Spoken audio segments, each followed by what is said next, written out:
a tocar un tema, el cual vamos a estudiar en la carta de Filipenses. Estamos enfocados en estudiar esta carta, en sacar jugo de ella, en extraer todo lo que el Señor quiere enseñarnos a nosotros, que estamos aquí dispuestos a oír al Señor. Y en esta carta vamos esta mañana a estudiar un pasaje que les comentaba previamente en la mañana, ese poema que les decía, en el cual el apóstol Pablo escribía acerca de Jesús, dando características de él. Como toda la Biblia, hermanos, la Biblia, un pasaje de la Biblia, incluso un versículo, puede ser interpretado de una manera u otra, sacando enseñanzas diferentes de él. No sé si han oído alguna vez este nombre, Billy Graham.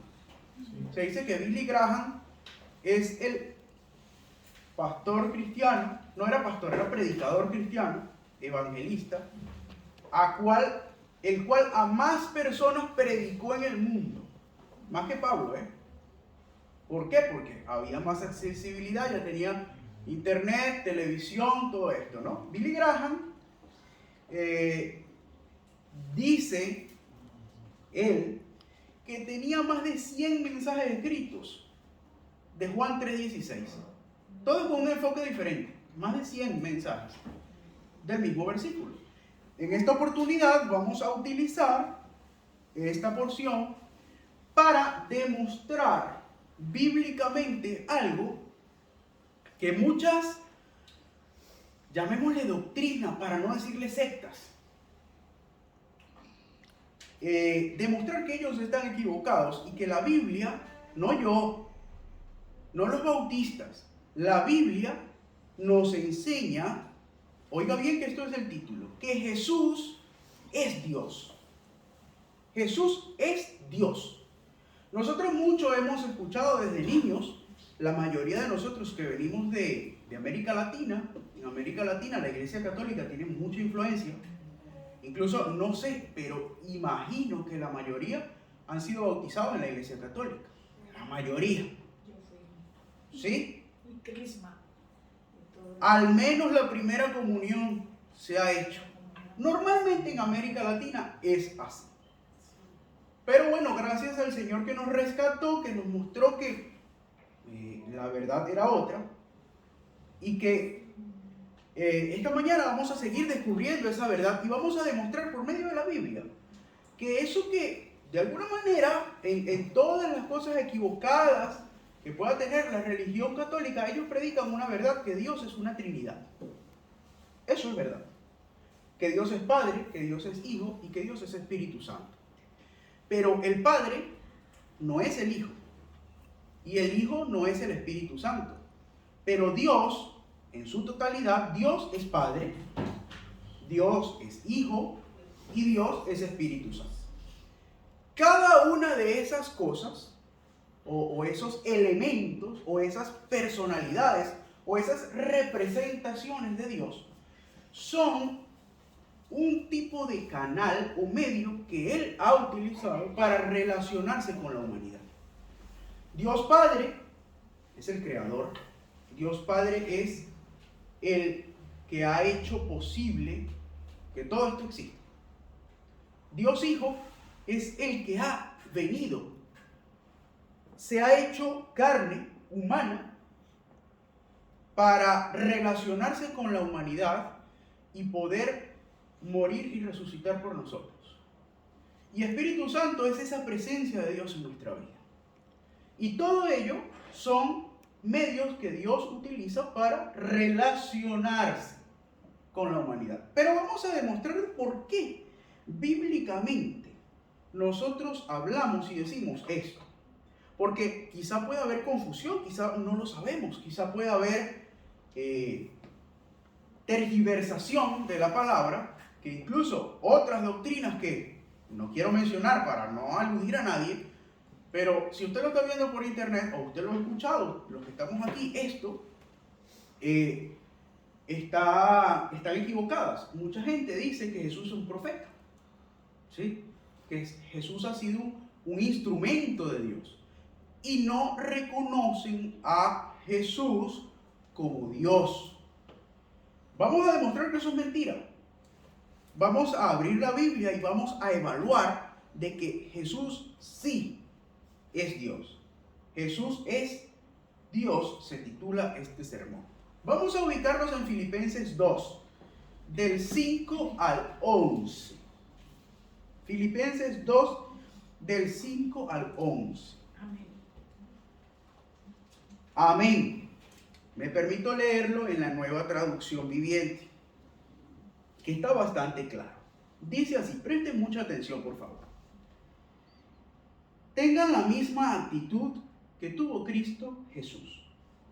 Oigan, aunque era Dios, no consideró que el ser igual a Dios fuera algo a lo cual aferrarse.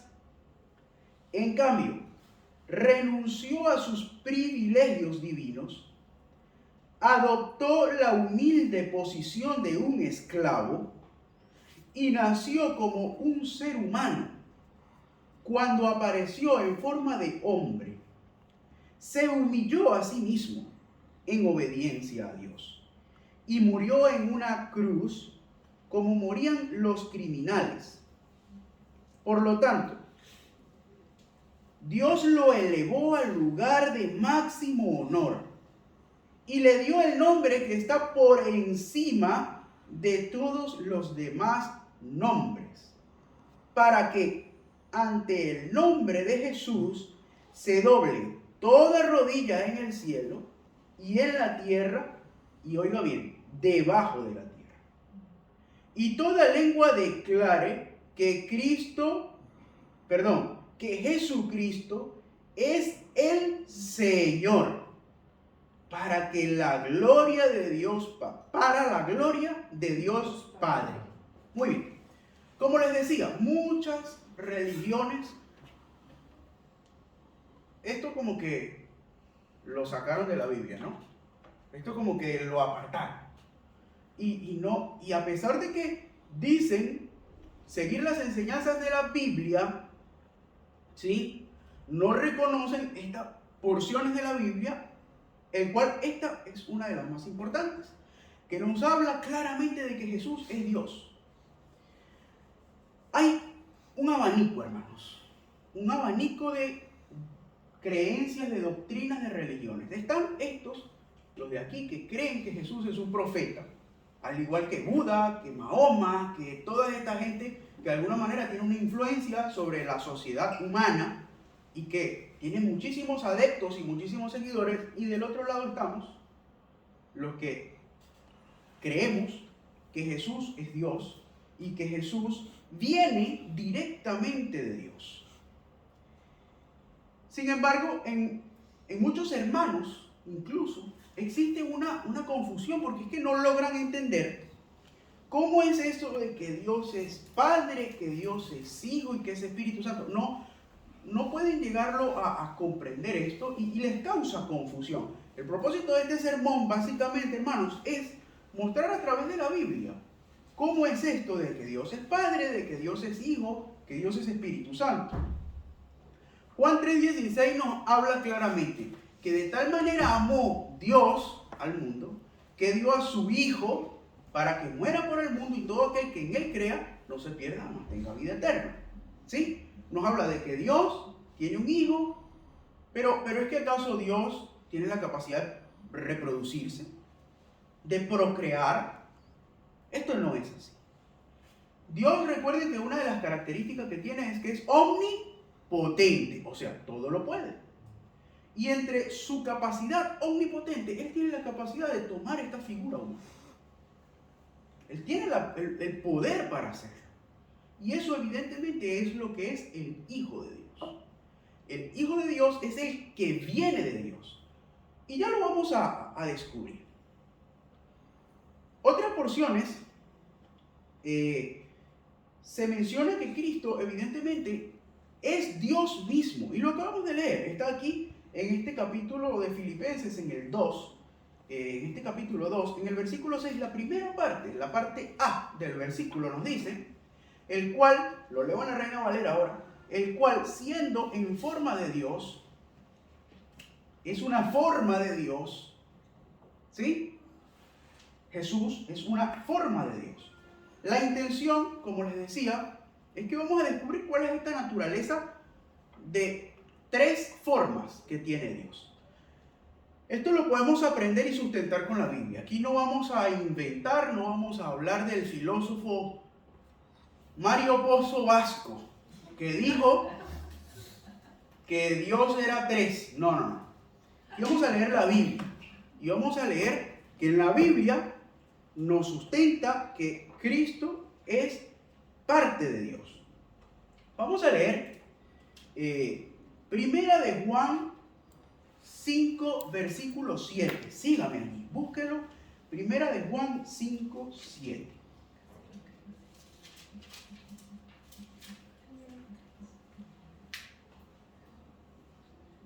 Amén. Dice, también lo leo en la Nueva Traducción Viviente. Porque tres, oigan, son los que dan testimonio en el cielo: el Padre, el Verbo y el Espíritu Santo. Y estos tres son uno. Muy bien, está claro, no tenemos que buscarle peras al olmo, no tenemos que inventar. Es claro que el apóstol Juan, que fue este mismo que tuvo esa revelación por parte de Dios y escribe el Apocalipsis, él mismo nos está explicando claramente esta naturaleza de Dios. Y está utilizando una palabra muy puntual para referirse a esto. Y es el Verbo. Está diciendo que Jesús es el Verbo. Cuando nosotros fuimos a la primaria, que nos enseñaban todo esto de las palabras, nos decían que el verbo es lo que denota o lo que habla o lo que resalta una acción. ¿Sí? Andar es un verbo que se puede conjugar además. Yo ando, tú andas, él anda, nosotros andamos. Todo eso se puede hacer. Ahora, Juan nos está diciendo que Jesús es el verbo, o sea, la acción de Dios. O sea, es Dios materializado en acción. Es eso lo que es Jesús. Y que tiene otras dos formas. Nos está diciendo que en su naturaleza todopoderosa, Dios tiene la capacidad de hacerse también un espíritu, el cual mora con nosotros, porque Jesús lo prometió. Y que además de eso es el Padre todopoderoso, al cual el mismo Jesús mantenía relación, aún siendo humano, mantenía relación con ese ser supremo celestial. ¿Sí? Entonces, todo esto no es porque Jesús no fuera Dios y necesitara relacionarse con el Padre celestial, sino por dar testimonio de cómo debía ser la relación humana con ese Padre celestial. Vamos entonces a evaluar 3 puntos muy cortos de cuáles son las pruebas cuando uno está en un juicio. Ojalá tuviésemos un abogado aquí. Ya lo tendremos, vendrán los abogados también para esta iglesia. Cuando uno estudia derecho, yo he oído mucho que una de las primeras materias que ve esa gente se llama derecho romano. Y el derecho romano da el procedimiento de cómo se hace un juicio. Entonces, si aquí lo que queremos es llegar a un veredicto, sirvamos nosotros de jueces para evaluar las pruebas que tenemos bíblicamente para denominar de que Cristo es Dios. Amén. Entonces, la primera prueba de eso, y es una prueba, vamos a llamar a los primeros testigos. ¿Sí? ¿Quiénes son los testigos que van a hablar en este juicio? Vámonos a Lucas. Lucas, capítulo 2. Lucas va a ser el que recopiló esa información de los testigos. del 8 al 11. Lucas 2 del 8 al 11. ¿Lo tienen? Dice, había pastores en la misma región, lo leo en la Reina Valera, en la misma región, que velaban y guardaban las vigilias de la noche sobre su rebaño. Y he aquí que se les presentó un ángel del Señor. Aquí está el testigo, mis hermanos. El testigo que va a testificar en este juicio nada más y nada menos es un ángel del Señor. ¿Y qué dijo el ángel del Señor? Y la gloria del Señor los rodeó de resplandor y tuvieron gran temor los pastores. Pero el ángel les dijo, no temáis, porque he aquí os doy nuevas de gran gozo, que serán para todo el pueblo, que os ha nacido hoy en la ciudad de David un Salvador, que es Cristo el Salvador, el Señor, que es Cristo el Señor. Ahora bien, esta porción la podemos comparar con lo que el apóstol Pablo, ¿verdad?, recopiló en esta primera parte de este texto que vamos a estudiar, que está en Filipenses 2, que dice, aunque era Dios, no consideró ser igual a Dios, que esto fuera algo a lo cual aferrarse. En cambio, renunció a sus privilegios divinos y adoptó la humilde posición de un esclavo y nació como un ser humano cuando apareció en forma de hombre. Los ángeles declaran que Jesús es Dios. Es el primer punto de esto que vamos a evaluar. Entonces, estos testigos, estos ángeles que declararon esto, hace muy pocos días atrás veíamos y celebrábamos la Navidad. Hace, ¿cuánto? 2 meses, parece que fue ayer, ¿no? Y en esta celebración veíamos que el pastor nos predicaba 2 domingos acerca del contexto histórico de la Navidad, de cómo José y María se habían enterado que María había concebido el Espíritu Santo. Todos los que nos siguen por internet pueden buscar en los vídeos anteriores y pueden ver estas predicaciones para que tengan idea de cómo fue este contexto histórico que se desarrolló este hecho que cambió la humanidad, el nacimiento de Cristo Jesús. Nos mostraba el pastor y nos relataba que María recibe la visita de un ángel y que ese ángel le informa que del Espíritu Santo había concebido. Y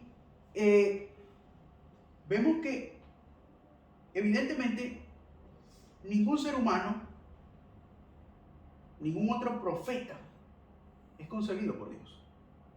No, ¿verdad? O sea, Mahoma no fue concebido por Dios. Elías no fue concebido por Dios. Eliseo tampoco. Samuel tampoco. Ningún profeta, para llamarle a Jesús profeta, no es humano Jesús. A pesar de que se hizo humano, su procedencia genética, su código de ADN no está totalmente hecho de ADN humano, sino que viene directamente de parte de Dios. Entonces, hermanos, en la Biblia, cuando usted lee que se menciona la palabra Señor, ¿sí?, es la misma que Lucas está utilizando para decir que es Cristo el Señor, nos lo dice, ¿no? Al final de ese versículo 11 de Lucas 2, del 8 al 11. Ese versículo 11 nos dice que os ha nacido hoy en la ciudad de David un Salvador, que es Cristo el Señor. Aquí vemos, hermanos, que es la misma palabra que utiliza Pablo cuando es derribado por esa luz que lo rodea en el camino a Damasco, que él dice, ¿qué quieres de mí, Señor? Es esa misma palabra, Kyrios. Recuerdan que les decía que esa palabra se utiliza para referirse al Señor Todopoderoso, al Señor del cielo, al Señor que todo lo puede, a Dios. Entonces, Lucas nos está diciendo aquí que Jesús es el Señor, es Kyrios. Entonces, hermanos, aquí esa misma palabra fue la que utilizó Pablo al caerse y ver este resplandor. Y Jesús le dijo, dura cosa es dar coces contra el aguijón. Yo soy Jesús a quien tú persigues. Ese mismo Kyrios, ese mismo Señor, es el Señor que Lucas está diciendo que nació en la ciudad de David. De manera que Lucas nos está relatando que los ángeles estaban diciéndole a los pastores que había nacido Dios, que había nacido el Señor de todo, que había nacido Cristo. Este testimonio, que no es de un humano que se lo haya inventado, sino que viene de los ángeles, y creo que tienen buena credibilidad, ¿no? Creo que no van a inventar algo como esto, sino que estos ángeles que están testificando y son los encargados de transmitir este mensaje a los atónitos pastores, nos sirven como una de la primera prueba fehaciente de lo que estamos diciendo aquí es verdad, que Cristo es Dios, que Jesús es Dios. Y eso nos lleva a presentar la segunda prueba. Esta segunda prueba es que la voz misma, ahora de un testigo más pesado, más gordo, el Padre confirmó que Jesús es Dios. En Mateo, en dos oportunidades, escuchamos al Padre confirmando que Jesús es Dios. En Mateo, capítulo 3 y en Mateo, capítulo 17. Vamos al capítulo 3 de Mateo.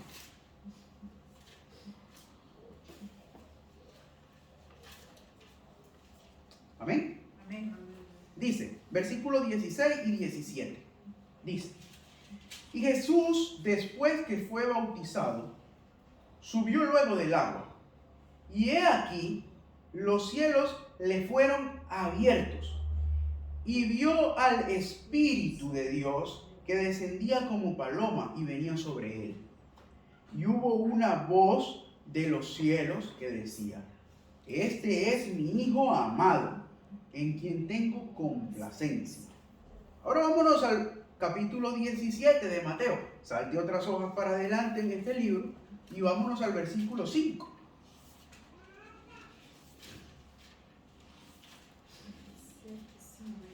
17, Mateo, dice, versículo 5, amén.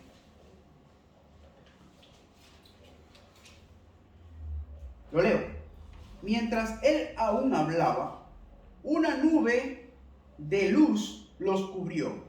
Y he aquí una voz desde la nube que decía, este es mi Hijo amado, en quien tengo complacencia. A él oíd.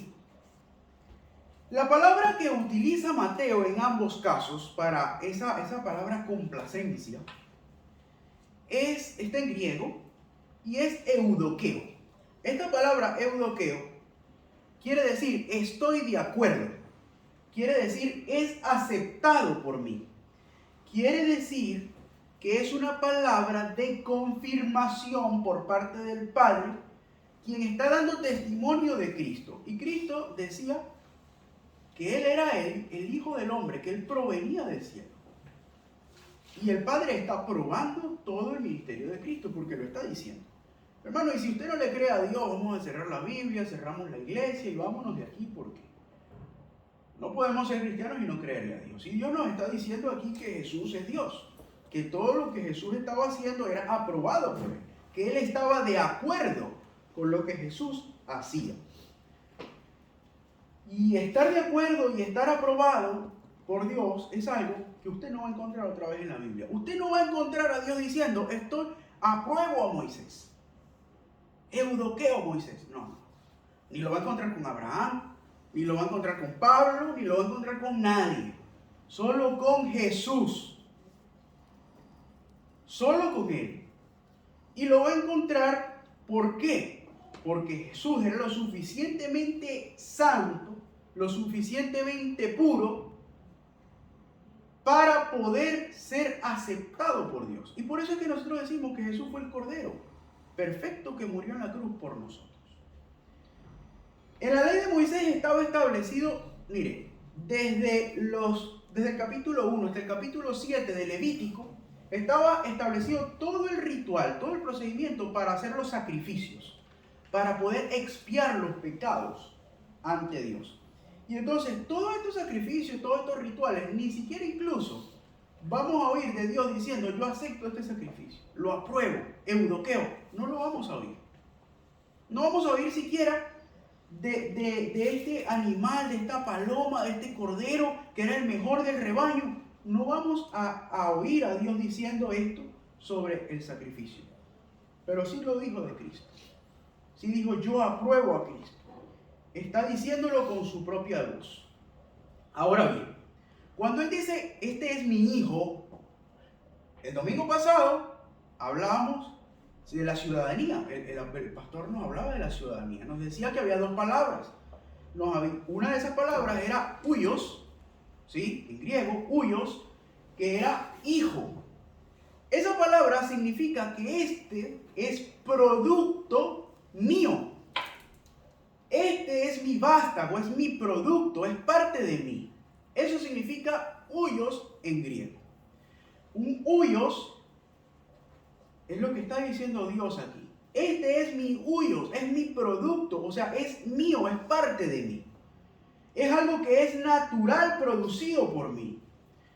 Dios en estos versículos se refiere que Cristo es su huios y que tiene su misma carga genética, su misma naturaleza y por supuesto, Él es un reflejo de mí. Es lo que está diciendo Dios al decir, este es mi hijo amado. Esta es una parte mía. Por último, y para terminar, vamos a un tercer punto, una tercera prueba, la cual es que el Padre le dio a Jesús un lugar, o el lugar de Dios, un lugar a su lado, a su diestra. Filipenses 2, volvemos a este libro de Filipenses que es de tanto que estamos estudiando, y nos vamos al capítulo 2, donde estamos, versículos 9, 10 y 11. Dice así, lo leo. Por lo tanto, Dios lo elevó al lugar de máximo honor y le dio el nombre que está por encima de todos los demás nombres, para que ante el nombre de Jesús se doble toda rodilla en el cielo y en la tierra y debajo de la tierra, y toda la lengua declare que Jesucristo es el Señor, para la gloria de Dios Padre. Para la gloria de Dios Padre, Jesús es glorificado. Jesús ocupa un lugar de honor y por ende merece la misma reverencia, nos lo está diciendo aquí, el apóstol. Merece la misma reverencia que el Padre. No podemos tener como un podio, Podio es eso que ustedes ven cuando terminan las carreras de autos o cuando vemos las olimpiadas, que ponen a los atletas el número 1 aquí arriba, el número 2 aquí un poquito más abajito y el número 3 más abajo. No podemos tener un podio con respecto a Dios. Jesús está a la par de Dios. El Espíritu Santo está a la par de Dios, porque son parte de Dios. Y, hermanos, no podemos decir que uno tiene más relevancia que otro. El Señor nos está diciendo aquí que lo puso por encima de todo a Jesús, para que glorificando a Jesús, Dios también sea glorificado. Debemos entonces llevarnos en nuestra mente con claridad que así como como Dios merece toda alabanza, toda gloria, todo honor, toda potestad, Jesús también. Porque Jesús es Dios. Y no podemos dar un orden de importancia entre uno y otro. Hay que tener lo mismo para nosotros. Debe quedarnos claro cuál es la base bíblica para plantear nuestras creencias en una Trinidad, o sea, de que Dios es tres. Lo leíamos en Juan, en Primera de Juan. Asimismo que Jesús, al ocupar el lugar al lado de Dios, como nos lo está diciendo el apóstol Pablo, tiene su misma importancia y no se lo puede subestimar. De esta manera podemos comprobar que toda aquella doctrina que predique que Jesús es un profeta, que Jesús tiene menos importancia que Dios, que está en un lugar más abajito, que Dios está en el 7º piso y Jesús en el 5º, toda esa doctrina es errada. Toda esa doctrina está alejada de la Biblia. Toda esta doctrina no es verdad. Entonces, hermanos, con estas pruebas les presento y les remito que se puede comprobar bíblicamente que Jesús es Dios y que es por su muerte, porque Dios tuvo la misericordia de hacerse carne, similar a nosotros, para sentir lo mismo que nosotros, para vivir lo mismo que nosotros, para sentir dolor, enfermedad, frío, calor, la crueldad del hombre cuando lo condenaron a esa muerte injusta. Todo eso Él lo sintió para poder expiar nuestros pecados, para poder cargar nuestros pecados, para poder ser Él diferente a la humanidad, a pesar de que se hizo hombre, fue diferente a toda la humanidad para perdón nuestro. Y ese Dios que tuvo esa misericordia de despojarse de su corona, de su trono, de su poder y venir aquí a vivir como uno más, a sufrir las necesidades como uno más. Esa es la misericordia que se predica desde este púlpito. Y ese es el amor que nosotros debemos agradecer a Dios todos los días. Porque tuvo esa, es que no tiene nombre. Esa gracia, esa caridad, que lo hemos dicho en muchas oportunidades. Y ese es el Cristo que predica. Que el Señor les bendiga, mis hermanos. Amén.